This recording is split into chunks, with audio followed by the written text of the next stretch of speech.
2019 Saya akan memaparkan materi saya yang berjudul tentang analisis penggunaan kalimat imperatif dalam pembelajaran bahasa Indonesia. Langsung saja kita masuk pada latar belakang. Seperti yang kita tahu bahwa proses pembelajaran merupakan proses yang melibatkan seorang guru. Menurut UNO, dalam bukunya 2016 halaman kedua, yaitu guru adalah salah satu komponen dalam proses belajar mengajar yang akan membentuk manusia yang berpotensial atau membangun sebuah karakter dalam seorang peserta didik. Seperti pada judul tentang imperatif, yaitu menurut kurs Hartanti dalam Rahayu 2021-2022, kalimat imperatif merupakan sebuah kalimat yang mengharapkan tanggapan atau mengharapkan daripada respon dari seseorang yang akan menerima kalimat imperatif tersebut. Jadi seseorang penutur mengharapkan tindakan atau reaksi daripada seorang yang mendengarkan kalimat imperatif tersebut. Dalam bentuk tertulis, kalimat imperatif ini ditandai dengan adanya partikel lah atau penambahan kalimat lah. Kalimat imperatif ini juga terdapat tanda seru untuk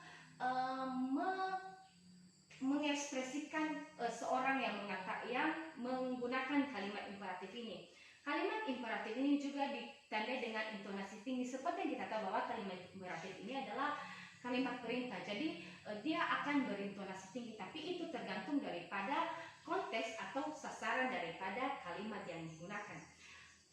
Berdasarkan penelitian dilakukan oleh Faizatul dalam Sri Darmawanti 2019 menemukan ada 10 daripada kalimat imperatif. Di antaranya itu kalimat perintah. Kalimat perintah ini adalah kalimat yang mengharapkan seseorang untuk melakukan sesuatu. Kalimat suruhan. Kalimat suruhan ini mengharapkan seseorang untuk melakukan atau ada reaksi yang akan dihasilkan. Yang kedua itu permintaan. Biasanya permintaan ini diharapkan diawali dengan kata tolong. Desakan. Desakan ini mendesak seseorang untuk melakukan tindakan secepat mungkin. Yaitu yang kedua itu, yang selanjutnya itu persilaan. Persilaan ini mempersilakan seseorang. Selanjutnya itu ajakan. Mengajak ini biasanya diawali dengan kata ayo atau mari. Selanjutnya itu mengizinkan.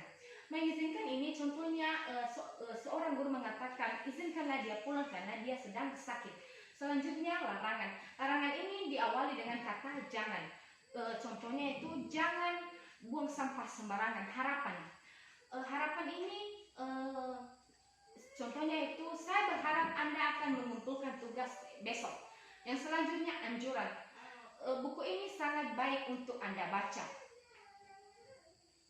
Selanjutnya yaitu berdasarkan latar belakang masalah maka peneliti merumuskan ada beberapa yang menjadi rumusan masalah. Yang pertama yaitu bagaimana wujud kalimat imperatif dalam pembelajaran bahasa Indonesia. Yang kedua yaitu apa yang menjadi struktur kalimat imperatif dalam pembelajaran bahasa Indonesia.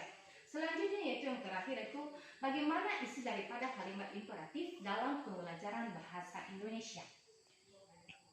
Selanjutnya yaitu tujuan penelitian. Berdasarkan rumusan masalah, maka peneliti merumuskan apa yang menjadi tujuan dalam penelitian ini. Yang pertama yaitu mendeskripsikan apa yang menjadi wujud daripada kalimat imperatif. Yang kedua yaitu mendeskripsikan struktur kalimat imperatif yang digunakan guru-guru dalam proses pembelajaran. Yang ketiga itu mendeskripsikan isi kalimat imperatif dalam proses pembelajaran bahasa Indonesia. Kegunaan penelitian. Kegunaan penelitian ini ada dua macam, yaitu manfaat teoritis dan manfaat praktis. Manfaat teoritis ini untuk memperdalam daripada wujud, struktur, dan isi daripada kalimat imperatif.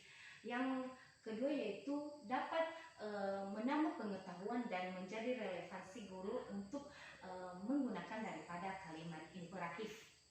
Selanjutnya yaitu metode penelitian. Pada metode penelitian ada beberapa macam. Yang pertama pendekatan penelitian. Pendekatan penelitian yaitu pada penelitian ini menggunakan penelitian kualitatif. Menurut Abdul Samad dalam bukunya 2021 mengatakan bahwa penelitian kualitatif merupakan penelitian yang mengkaji daripada fenomena yang secara alami. Lokasi penelitian yang atau lokasi yang dituju oleh peneliti dalam penelitian ini yaitu SD Negeri 076065 Dahana Sobo. Yang ketiga yaitu data dan informasi. Data dan informasi dalam penelitian ini adalah kalimat imperatif yang digunakan guru dalam proses pembelajaran.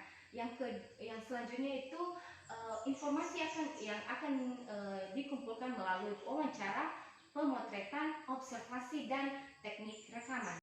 Pengumpulan data dalam penelitian kualitatif, penelitian ini berdasarkan natural setting atau kondisi alamiah. Artinya seorang peneliti langsung mendapat data dari narasumber atau pemberi informasi. Teknik pengumpulan data ini ada beberapa macam tahap atau yang menjadi tahapan. Yang pertama yaitu tahap mengumpulkan data berdasarkan teori yang didapat. Yang kedua yaitu verifikasi data yang didapat dari di lapangan atau data primer. Yang selanjutnya yaitu penafsiran sumber.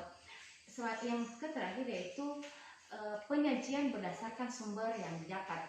Teknik analisis data. Teknik yang menjadi teknik analisis data dalam penelitian ini yaitu data yang didapat dari lapangan atau fakta-fakta yang didapat oleh peneliti di lapangan. Dalam hal ini bukan menekankan daripada generalisasi, tapi lebih ke makna yang didapat daripada peneliti di lapangan. Contohnya seperti observasi, wawancara, memotret, dan kondisi yang dilihat langsung oleh peneliti.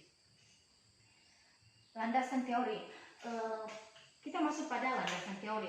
Landasan teori dalam penelitian ini ada beberapa. Yang pertama itu penggunaan bahasa Indonesia dalam proses pembelajaran. Penggunaan bahasa Indonesia ini yaitu proses atau bagaimana bahasa yang digunakan guru dalam proses bahasa Indonesia, komunikasi guru dengan siswanya. Tindak tutur.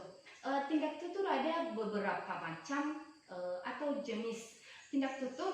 Yang pertama yaitu lokusi, ilokusi, dan perlokusi. Yang selanjutnya itu pengertian dan jenis kalimat. Seperti yang kita tahu bahwa kalimat adalah mengungkapkan pikiran atau gagasan kepada pendengar. Jenis-jenis kalimat ada beberapa.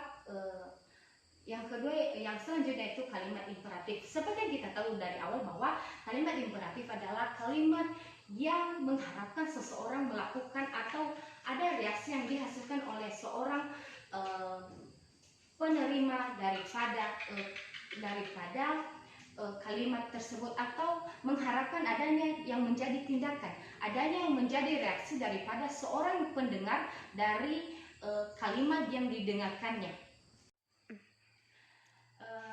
Dalam penelitian ini ada yang menjadi kerangka berpikir penelitian, yaitu kalimat dilihat dari bentuk sintaksis, yaitu kalimat imperatif berdasarkan wujud, isi, dan struktur. Kita mulai di wujud. Wujud yaitu aktif dan pasif. Isi biasa. Contoh dari biasa ini yaitu ditandai dengan partikelah, yaitu pergilah. Halus ini biasanya ditandai dengan kata tolong. Permohonan ini biasanya diawali dengan kata mohon. Contohnya mohon mengikuti nomor antrian. Selanjutnya larangan. Larangan ini berisikan tentang tindakan yang tidak menghendaki seorang itu melakukan apapun. Contohnya hal ini jangan buang sampah sembarangan. Selanjutnya itu pembiaran. Pembiaran ini sama halnya dengan pemberian izin, namun dibedakan dengan konteks. Contohnya biarkan dia pergi. Contohnya juga izinkan dia pergi. Ajakan ini biasanya diawali dengan kata ayo dan atau mari.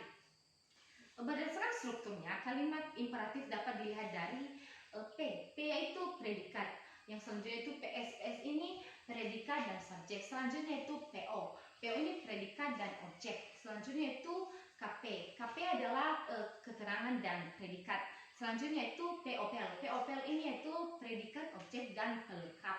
Selanjutnya itu POK. POK ini yaitu predikat, objek, dan keterangan. Selanjutnya itu PSK. Pelengkap, subjek, dan keterangan.